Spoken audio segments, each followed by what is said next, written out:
The marketplace was alive with noise shouts of sellers, clinking of coins, and the smell of roasted meat mixing with the dust of the road. But through all the sounds, she could only hear one thing. Whispers. They followed her wherever she walked. There. She is again, too big, bigger than any man. No one will take her. She will never be a wife. The alien girl kept her eyes low. She was tall, taller than most of her people, with wide shoulders and strong arms. Her clothes did not hide the curve of her body, and the crowd never forgot to remind her that she was different. Children pointed. Women hid their giggles behind their hands. Men shook their heads as if her very existence was a shame. Her steps were heavy, and with each one, her heart sank deeper. She had learned long ago not to answer back. The more she spoke, the louder the laughter became. So she kept silent, carrying her basket, pretending she was deaf. But she was not deaf. She heard everything. Every cruel word cut her like a knife. As she moved past the fruit stalls, an old merchant laughed loudly. "Careful. If she sits on a chair, it will break," the crowd roared. Her face burned red. She wanted to disappear, to sink into the earth, and never come back. She quickened her steps, her long legs carrying her toward the end of the market. But even as she tried to escape, the voices grew louder, chasing her. Monster. Unwanted. Too big for love. Her chest tightened. Her people had given her many names, but never a kind one. Even her own family whispered about her at night. When they thought she was asleep. She pressed her basket against her chest and kept walking. She had only come for bread, nothing more. If she could just reach the baker and return home, maybe today would not be so bad. But the universe had other plans. At the baker's stall, she reached out with trembling hands for a loaf of bread. Before she could speak, a young man behind her said loudly, "Why not give her 2 loaves? She eats like an ox." Laughter exploded again. Even the baker smirked, shaking his head, her throat closed. Words would not come out. She dropped the coins on the counter, grabbed the bread, and turned away quickly, hiding the sting in her eyes. And then, a voice cut through the noise, different, deep, calm. "Enough." The crowd fell silent for a moment. The word had come. From someone standing at the edge of the stall. He was not one of her people. A human. His hair was dark, his skin tan from travel, his clothes simple but neat. His eyes sharp and steady rested on the mocking crowd, not on her. "She came here to buy bread," he said. His voice was firm, each word heavy with strength. "Not to be your entertainment." The laughter died quickly. People glanced at each other, confused. Some muttered under their breath, but no one dared to answer him directly. The alien girl froze. No one had ever spoken for her before. No one. The human looked at her then, not with mockery, not with disgust. His gaze was steady, calm, as if he was seeing her for the first time, not as a monster, but as a person. Her heart pounded. Why would a stranger, a human of all people, defend her? He had no reason. Her own people didn't care, so why would he? "Here," he said gently, moving aside and pointing to the seat at his stall. "Sit, rest for a moment." She shook her head quickly, fear rushing through her chest. This had to be a trick. No one showed kindness to her. If she sat, maybe he would laugh too, or maybe the crowd would laugh harder. The human only smiled, not forcing her. He placed a jug of water on the table, leaving it there as an invitation. Then he turned back to his work, as if he had already forgotten about the crowd and their cruel words. The whispers returned, but this time softer, uncertain. Why is he talking to her? Humans are strange. Maybe he does not know what she is. The alien girl stood frozen, clutching her bread, torn between leaving and staying. Her people had told her all her life that no one would ever see her as more than too big. Yet this human had not looked away. He had not laughed. And for the first time in her life, A small thought entered her mind. Maybe they were wrong. She turned slowly toward the jug of water, her hands shaking. The crowd still stared, waiting for her to make a mistake, waiting to laugh again. But this time, when she sat down, no chair broke. Nothing terrible happened. The human glanced at her once more, his lips curving into the smallest smile. And in that moment, with the crowd whispering around her, she realized something dangerous, something she had never felt before. Hope. The chair beneath her still felt strange. She had never sat in the middle of a crowded market before, not like this. Every eye was still on her, waiting, whispering. She held the loaf of bread tightly in her lap as if it was a shield. The human didn't speak for a long time. He worked silently, arranging goods on his stall, tools, fabrics, small shining objects that did not belong to this world. His movements were calm, almost careless, as if he wasn't aware of the stares that burned into their backs. But he was aware. Every time a whisper grew louder, his eyes lifted just slightly, cold and sharp. And the whispers died quickly. She had no words. Her people had stolen them long ago. Still, her heart beat too fast, every thump echoing in her ears. Finally, the human set down a small clay cup, filled it with water from the jug, and pushed it gently across the table toward her. "Drink," he said. She blinked. The cup sat there, simple and harmless, yet her hands trembled. Accepting kindness had always ended in pain, but thirst won over fear. She lifted the cup with shaking fingers and drank. The water was cool, clean, better. He asked. His voice was not mocking, not sharp, just calm. She nodded once. A tiny, almost invisible nod. The human studied her for a moment, then leaned back in his chair. "You walk like a soldier," he said quietly. "Strong legs, strong shoulders. Yet they laugh at you." Her throat tightened. Was this the moment? The moment he would join the rest of them? "They are blind," he added. Her eyes snapped up to him, surprised. "You are built for storms, not for shallow gardens." He tapped the wooden table with his finger. "They fear what they don't understand." She didn't know how to answer. No one had ever spoken like this before. Her people had always said she was too much, too tall, too heavy, too strong. But this human made it sound like a gift. Why are you saying this?" Her voice cracked, rusty from disuse. "Because it is true," he said simply. The words struck deep. For a moment, she forgot the crowd, forgot the whispers. Only his eyes mattered. They held no pity, only a quiet truth that unsettled her. Before she could reply, a voice broke through the market noise. "Hey, human." A group of local men stepped forward. Their leader sneered, pointing at the girl. "You don't know what she is. She is cursed. You'll regret touching her." The human didn't rise. He didn't even flinch. He only reached calmly for a small metal blade on his table, polishing it with a cloth as if the men were not worth his attention.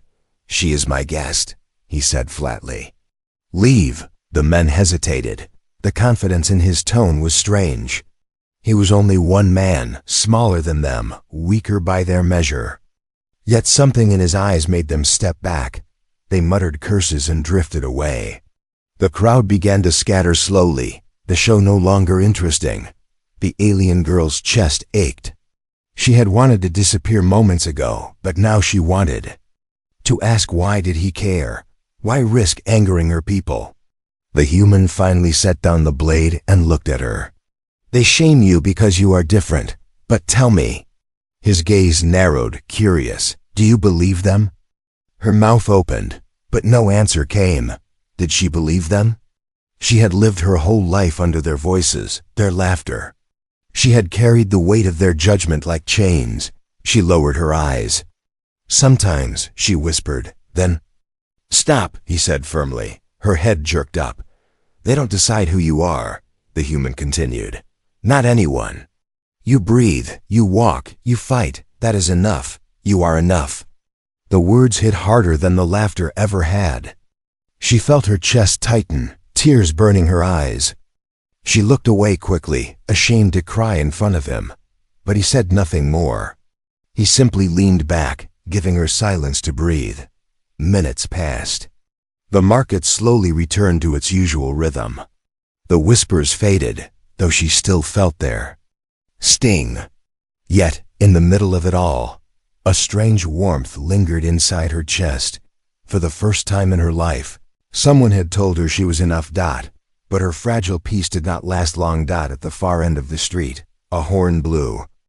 Guards in black armor appeared, pushing through the crowd.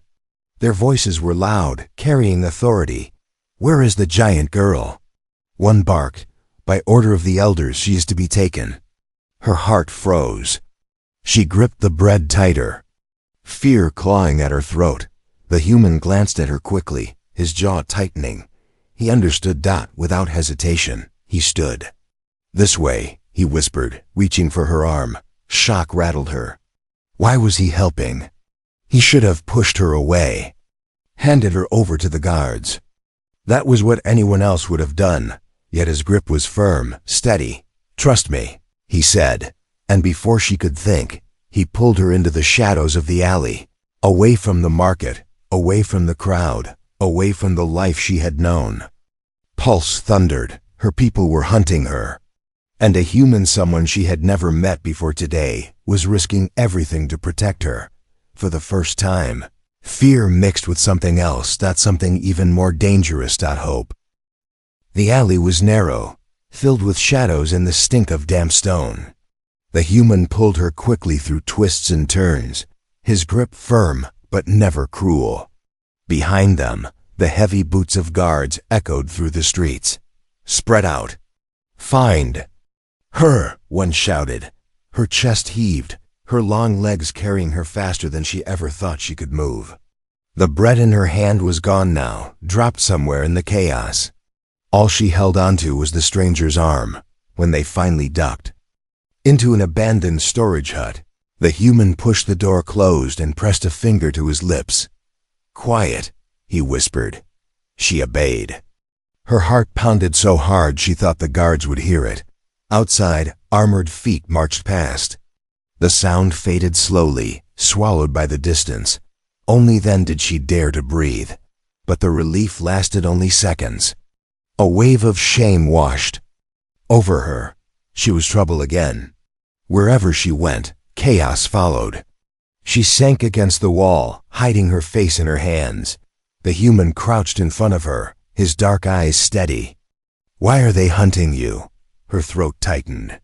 She wanted to stay silent, but something in his voice left her no space for lies. "They." She swallowed hard, her voice trembling. "They call me unfit, too big. No man wants me. No family will keep me," he frowned. "That is not a reason to send guards." Her eyes filled with tears. She clenched her fists, the truth rising like poison in her chest. "I was sold," she whispered. The words hung heavy in the room. The human's expression hardened, but he stayed silent, letting her speak. "My family gave me away to the elders. They said I would be useful there. Useful for work, for breeding." Her voice cracked on the last word.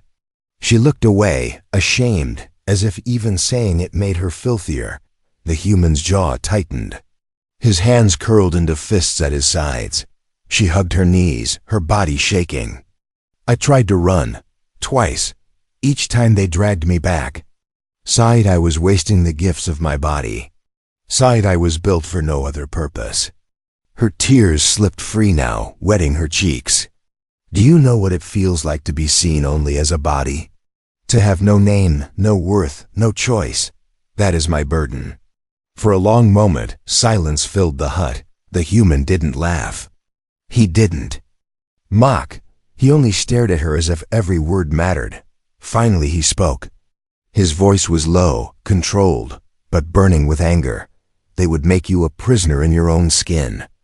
She blinked, stunned by his words. He leaned closer, his eyes hard. "Listen to me. What they see as a burden, I see as strength. You are not cursed. You are not broken. They fear you because you are more than they can control. Her breath caught. She searched his face, trying to find the lie. But there was none. He meant every word. For the first time, someone had heard her secret and not turned away in disgust. Yet before she could reply, a heavy knock rattled the door. "Check in here." A guard's voice barked. Her blood turned to ice. The human moved. Fast. He pressed a finger to his lips again, then silently pointed to a small trapdoor in the floor. She hesitated, fear clawing at her throat. He gave a quick nod. Urging her, she slipped inside, the space cramped and dark. The wooden door closed above her. She could only see slivers of light between the cracks. The hut door crashed open. Heavy boots stomped inside. "Empty," one guard muttered. "Just tools and dust," another guard's voice growled. "She's close. The elders want her alive. Don't fail." Their boots thundered away. The human waited a few breaths longer before pulling the trapdoor open. His hand reached down, offering to help her up. Her hands shook as she placed them in his. His grip was steady, warm, real. She climbed out slowly, her chest still heaving. "Why?" she whispered, her eyes wide. "Why risk yourself?" "I am nothing." "To you," he shook his head firmly, "you are not nothing." Her breath trembled. She wanted to believe him, but the chains of her past pulled tight around her heart. Could a single human's kindness erase a lifetime of shame? Outside, the horns sounded again. The hunt had not stopped. The human looked toward the door, then back at her. His eyes burned with determination. "They won't stop," he said. "If you want to live free, you cannot run alone." Her lips parted, her voice barely a whisper. "And you would run with me?" He nodded once. "Until the end." Her heart thudded painfully in her chest. For the first time, her secret burden felt lighter, not gone, but shared. But in the distance, the sound of marching grew louder again. The choice would have to be made soon. And in that moment, the alien girl realized something terrifying. If she trusted him, there would be no turning back. The sound of marching drew closer. Heavy boots struck the ground in rhythm, like war drums echoing through the narrow alleys. The alien girl pressed herself against the wall, her body trembling. She had run before, many times, but never with someone beside her. The human's eyes flicked toward the door, calm, sharp, unshaken. He looked at her, not as a burden, but as a partner. "Ready?" he asked. Her throat was dry, but she nodded. The door creaked open, and in the next breath, they slipped back into the night. The alleys twisted like veins through the city. Lanterns glowed dimly from doorways, throwing patches of light across. Stone walls, shadows stretched long, deep, dangerous. Every corner felt like a trap. "Search the streets." A guard's voice thundered. "Do not let the giant escape again." She flinched. The word giant burned like fire in her chest. She hated it. Yet the human only tightened his grip on her hand, pulling her forward, head down. "Keep moving," he whispered. They darted through. One alley, then another. Behind them, shouts rose, orders barked, armor clattered. The hunt was not far. At a crossroads, the human stopped, his eyes scanning quickly. To the left, torches glowed. Guards. To the right, a dead end. Straight ahead, a long passage fading into black. Forward, he decided. She hesitated. The passage looked endless, a tunnel of shadows where anything could be waiting. "They'll trap us," she whispered. "Only if we stop," he answered. Firmly. So they ran. Her long strides covered ground quickly, her size now a weapon instead of a curse. The human kept pace, his breathing controlled, every step chosen with care. But then a horn split the night air. From the rooftops, more guards appeared, their shadows falling across the alley. "Faster," the human urged. Her chest burned, but she pushed harder. For once, her body, the same body her people mocked, was her greatest strength. They reached The end of the alley only to find a wall rising before them, tall and rough, blocking their path. Her heart sank. Trapped, the human scanned the wall, then turned to her. "Not if you trust me." She frowned, confused.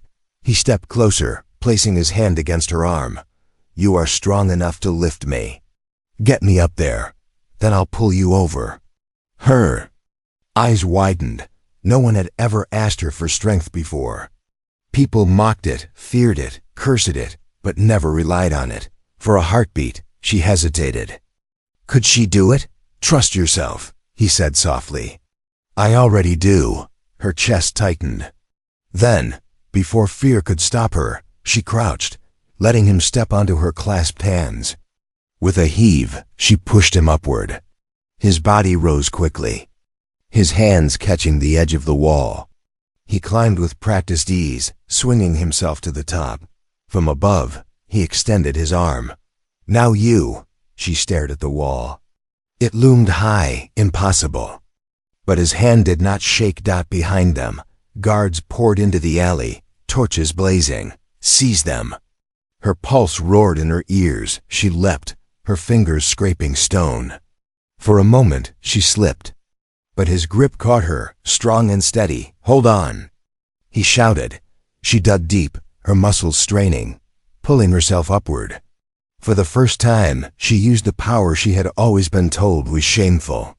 Step by step, she climbed until she was at his side, standing on top of the wall, breathless. Below, guards shouted angrily, waving weapons too late to reach them. On the rooftop beyond, they dropped down together, landing hard but safe. The city stretched before them, a maze of light and darkness. For the first time that night, she allowed herself a small laugh, a sharp, breathless sound. She wasn't weak. She wasn't clumsy. She wasn't a curse. She had climbed. She had escaped. The humans smiled faintly at her reaction. See, they were wrong. Her chest warmed, but fear still lingered. They won't stop. They will hunt me until... She trailed off, unable to say the words. "Until nothing," he said firmly. "Because I won't let them." Her heart skipped. No one had ever spoken like that for her. But in the distance, horns echoed again, louder than before. The hunt was far from over. The human's eyes hardened. "We need to disappear. I know a place." She looked at him, torn between fear and fragile trust. Every step with him took her farther from the chains of her past, but closer to danger she could not predict. And yet, as they slipped back into the shadows, she realized something. For the first time in her life, she wasn't running alone. The city's noise faded as they slipped deeper into the forgotten quarter. Broken walls rose around them, the ruins of old homes swallowed by weeds. Here, no guards patrolled, no merchants laughed, no children whispered cruel names. Only silence lived in these streets. The alien girl's chest heaved. Her legs, strong as stone pillars, shook from running. She wanted to stop, to rest, but fear kept her moving. "Just a little farther," the human whispered, glancing back at her. She nodded. Trust in his steps. At last, he stopped before a crooked wooden door half buried in ivy. He pushed it open and gestured her inside. The room beyond was small, dimly lit by a single oil lamp. The air smelled of dust and old wood, but it was safe. No footsteps, no horns, no voices calling her name. "This is my shelter," he said quietly, closing the door behind them. "Few know it exists." She looked around. The space was simple, rough walls, a low bed of woven mats, a small table with scattered tools and papers.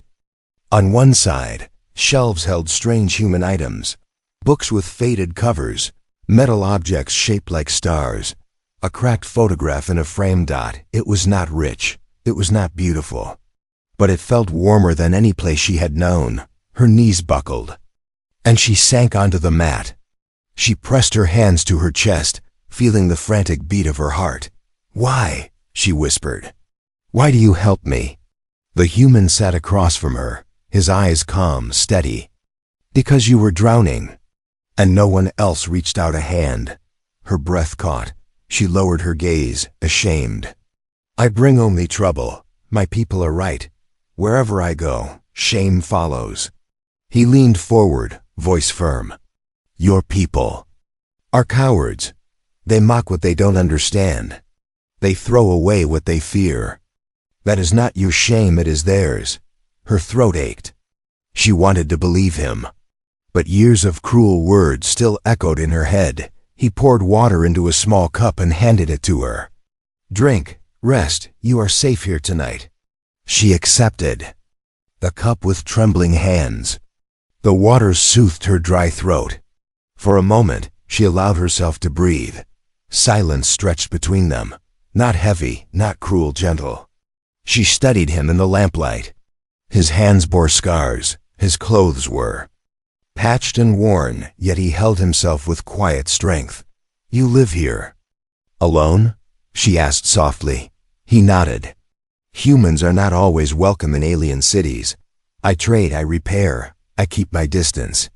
His lips curved faintly. But tonight, I am not alone.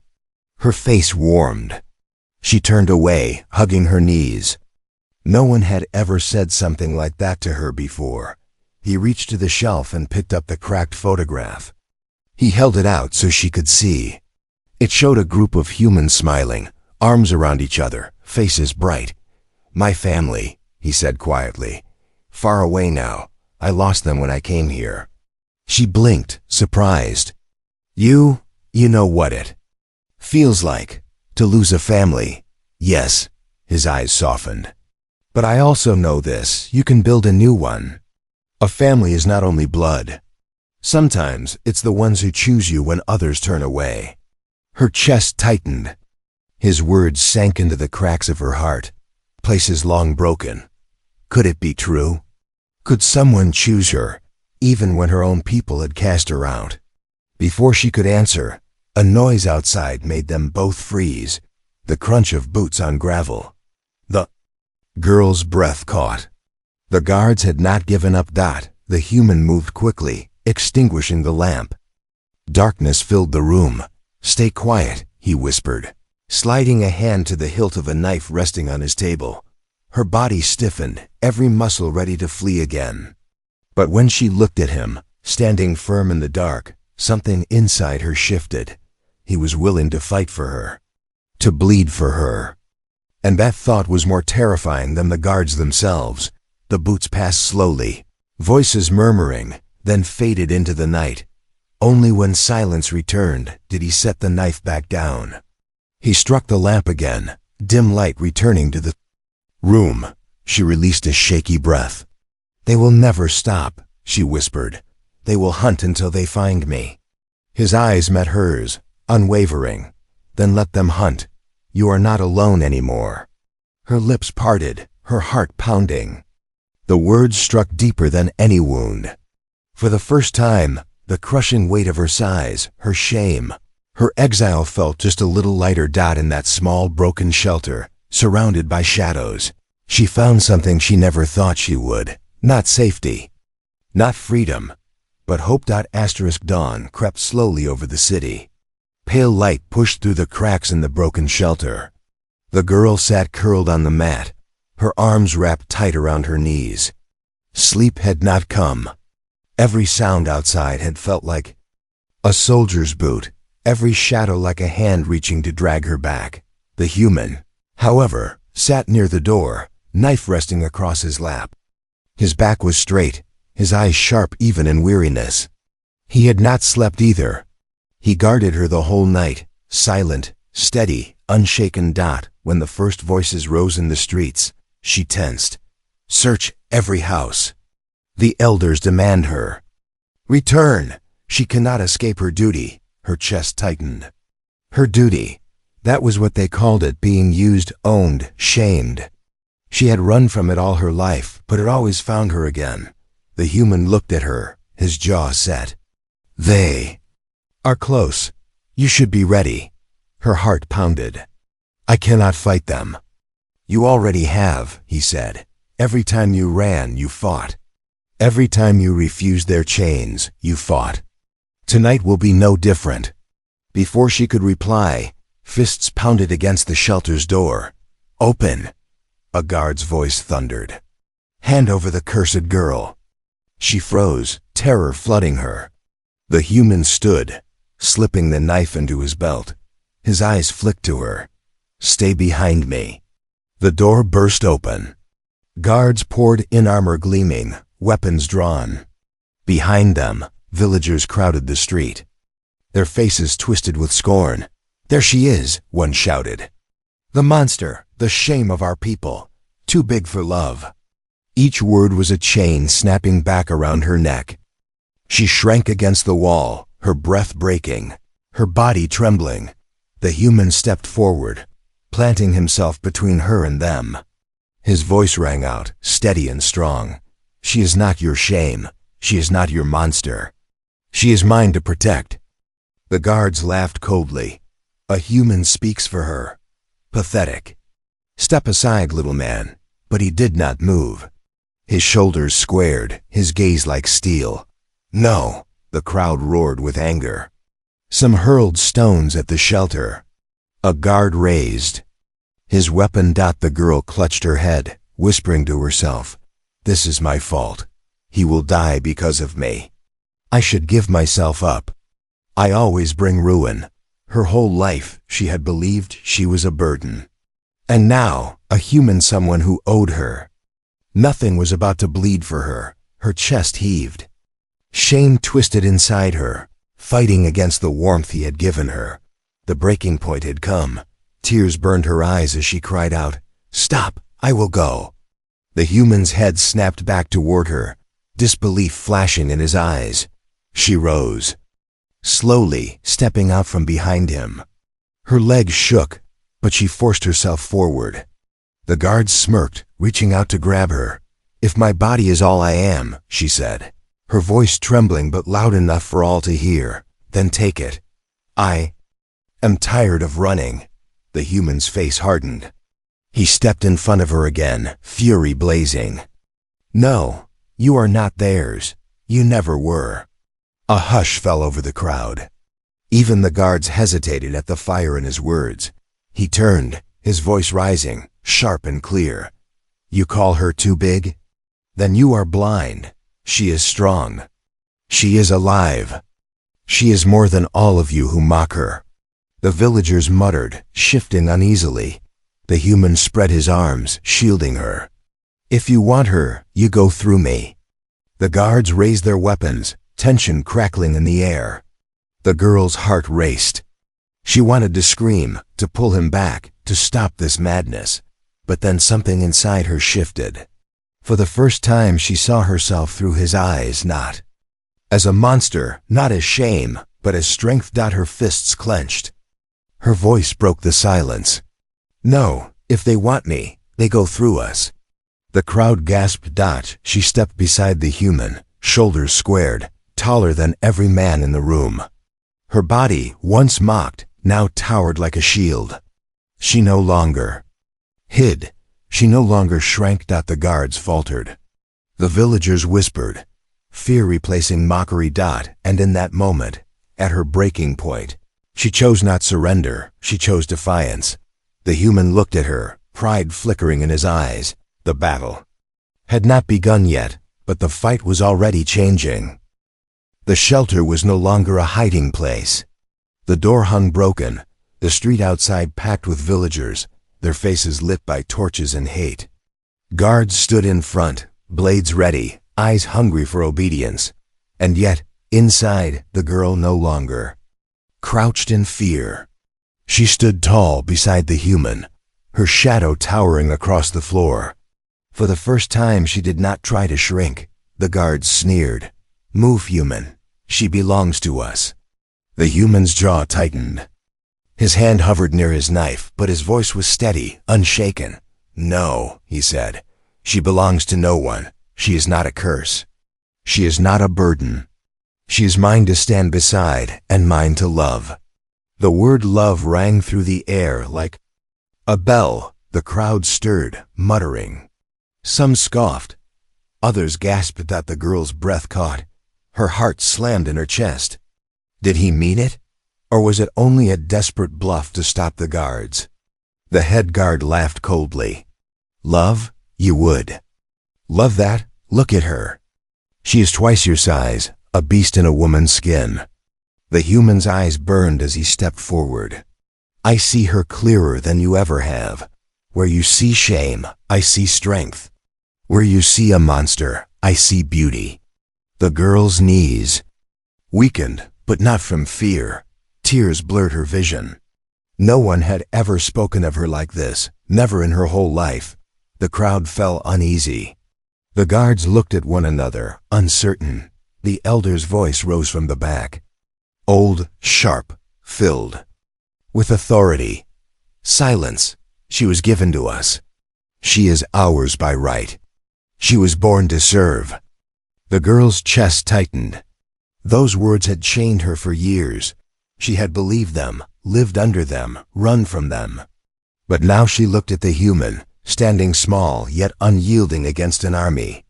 And for the first time, she found her voice. No, she said. The word was quiet, but it cut like steel. She stepped forward, her eyes blazing. I was not born to serve you. I was not born to be your shame. I am not your burden. The guards shifted uneasily. Villagers murmured. She raised her voice, each word shaking the night. You call me too big? Then yes, I am. I am too big for your chains. Too big for your cruelty. Too big for your small hearts. The street fell silent. The human's lips curved. In a faint smile, the head guard snarled, raising his blade. Enough! Take her by force! Time slowed.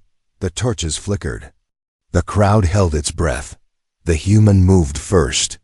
His knife flashed in the firelight, his body a shield in front of hers. The guards surged forward. She braced herself, her size now her strength, shoving back the first soldier who dared reach for her. He stumbled, crashing into the others. The crowd gasped. No laughter, no mockery. Only shock at the power she no longer hid. The human's voice thundered through the chaos. If you want her, you will have to kill me. The guards hesitated. The villagers muttered louder now, some angry, some ashamed, some uncertain. The elder barked orders, but the people no longer moved as one. Doubt had spread like fire through dry grass. The girl's chest burned with new strength. She stepped beside the human again, her shoulders straight, her tears gone. Together, they stood. The standoff stretched like an arrow pulled too tight. One spark, and it would break into blood. Finally, the head guard lowered his weapon, his eyes narrowing. This is not over. You cannot hide forever. The guards pulled back slowly. The crowd followed, whispers rising like a storm. Some still curse her, but others looked at her with something new, not hate, not laughter. Something closer to respect. When the last torchlight faded into the distance, silence fell. The girl sagged against the wall, her breath shaking. The human caught her gently, steadying her. They will come again, she whispered. Yes, said simply, but so will we, together. Her heart swelled, heavy and light at once. She searched his eyes, trying to understand why he risked everything for her. And then she remembered his words. Mine to love. Her lips trembled, but this time, it was not with shame. It was with something she had never dared to feel. Hope. She took his hand, holding it tight. For once, she did not care who saw. The night air was heavy with silence, but her heart was louder than the drums of war. She had been mocked, broken, and cast aside. But now, standing beside a human who saw her worth, she was something she never believed possible. Love. And as dawn broke fully over the city, the question hung in the air, unanswered yet unstoppable. Could one human's choice change everything?